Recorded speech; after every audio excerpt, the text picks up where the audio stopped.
Hey guys, you got me before I got ready. Come on in. Come on in. I'm just cleaning up the shop and putting away a few things. As a matter of fact, that kind of has to do with today's lesson. You'll see more about that in a second.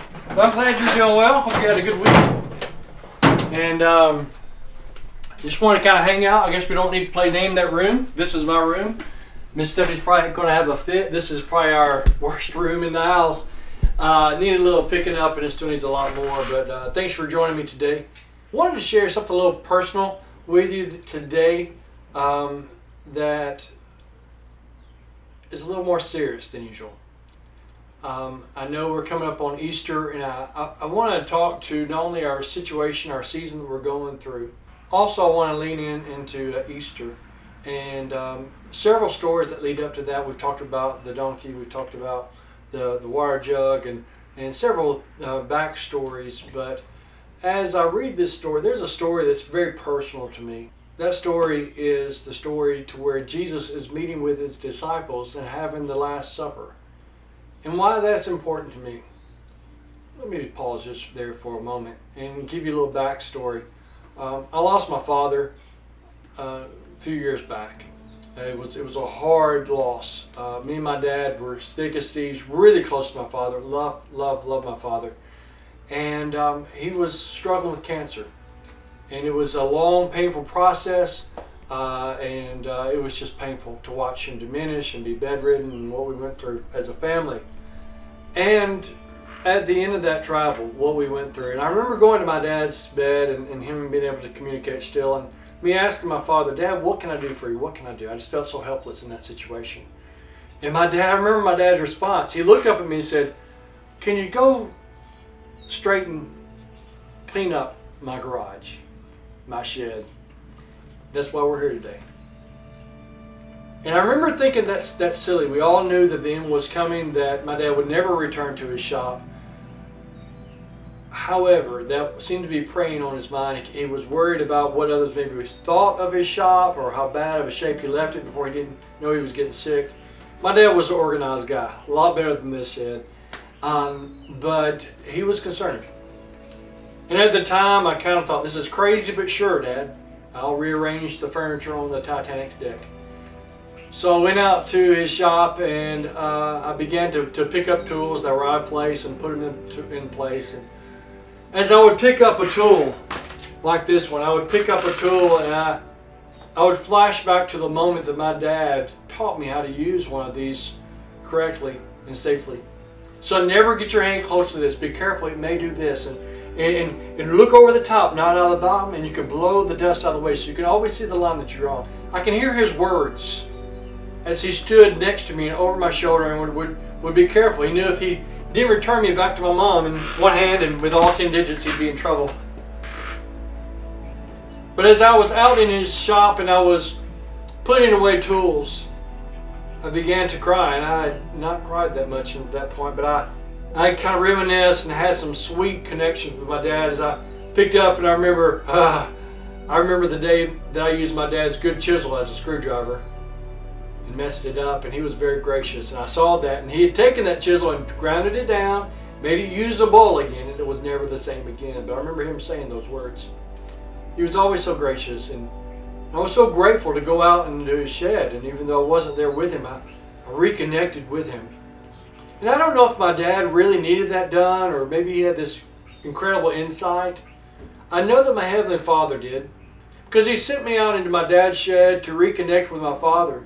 Even though I could see him in the bed and I could speak to him, couldn't compare to being out there reliving the tools and the shop and the smells and feeling connected with my Father. And I wondered if God was saying, Danny, the days ahead are going to be tough. And I want to give you a tangible reminder of your Father and the love that he has for you. So, as I think about those things, I can't help but think of the stories in our Word as the stories in our Word, as Jesus would lean into his disciples. He would see them busy about the work and realize they don't get it. They don't realize that he's at the end of his life.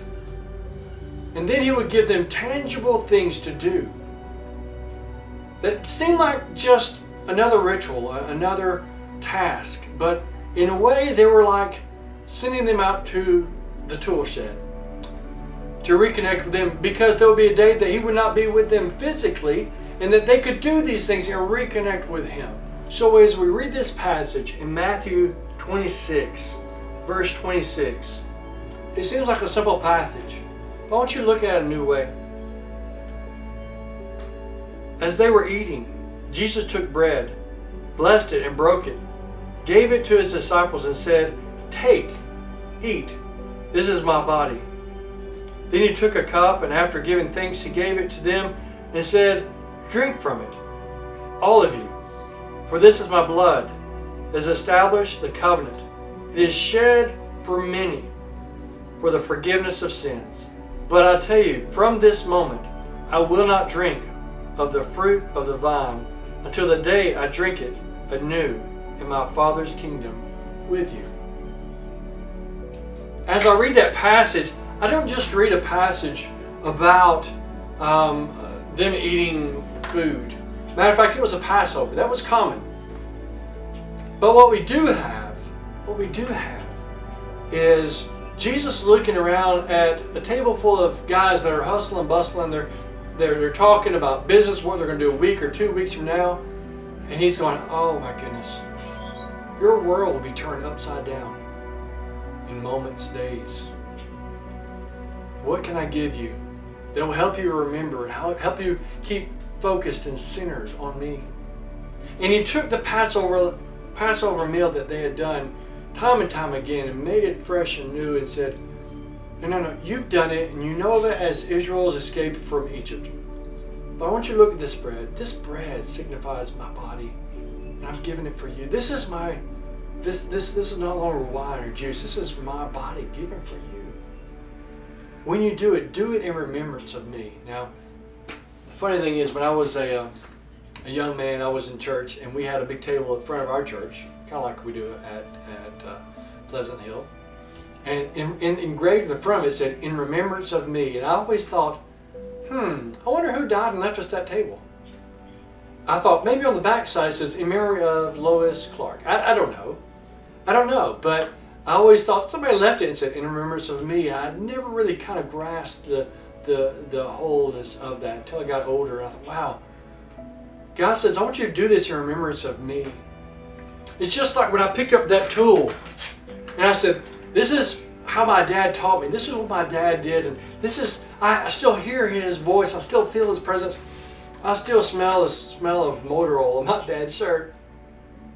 That Jesus would look at his disciples that were going to be completely distraught and scattered and say, "There'll be a moment that you'll feel all alone. And I want you to take and eat and drink and go, I remember what he said. I remember what he thought. I remember how he told us that he is part of us, that he loves us." And I want you to think about, as we've entered this season, right? We are weeks into this season of our life, and I wondered if God looked at us a month ago and said, "They don't have a clue. They don't have a clue of how their world is going to be turned upside down, how isolated they'll have to be, and how things will never be the same." I hope that they're listening today in church. I hope that they have set Bible readings aside and priorities in place so that they can still stay connected to me even though the world seems upside down. If you haven't, today can be that day. We talked about last week of making the most of this season, that you would go out to the woodshed, to the tool shed, that you would get in your word and you would lean into God. Say, "God, I want to smell. I want to feel your presence. I want to know your presence." Now this Easter Sunday, wow, may I really take it all in. Maybe like I've never done before. Before it was about the Easter eggs and if we're going to Grandma's house and what was going to happen after church, but maybe, just maybe, with our world upside down, and a Father that's given us some tangible things to read and to be close to and to lean into, that maybe for the first time we can get His love, His connection, That's what He desires from us. That's what He desires. So, where are you? Hope this touches you. I hope it just moves you. And as we close in prayer, I would hope that you've been encouraged. That you see a Father that saw this coming. That sees your needs, sees your hurts even before it happened. That was moved to compassion to give you things to put in place beforehand. That would give you a lean into Him, a word to read, a church family to connect with. And know that He saw it coming. He mourned it. And He still loves you. So let's go to the Lord in prayer and thank Him for that. Father God, thank you so much for loving us. Thank you for putting in place things that we can do to be in your word, to be connected to you with those around us, in your church, even if we can't be physically with others, that Father, we may be connected with others. And more importantly, that we may be connected with you. Father, I thank you so much for this season. Help me hear your voice afresh and new. Bring us back all again soon. We love you, Jesus, in your most holy and precious name. And amen. Love you guys. See you soon.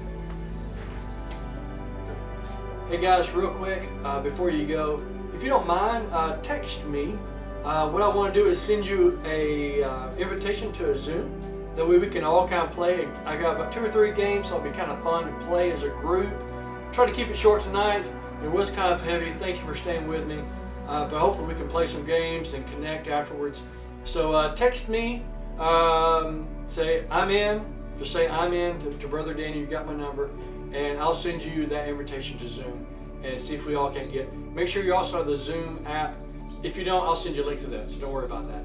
So it should be a lot of fun. Also, if you haven't jumped in on the Easter egg hunt, it's a blast. Check around, talk to several. I know a lot of adults, teenagers, and children that have jumped in on that.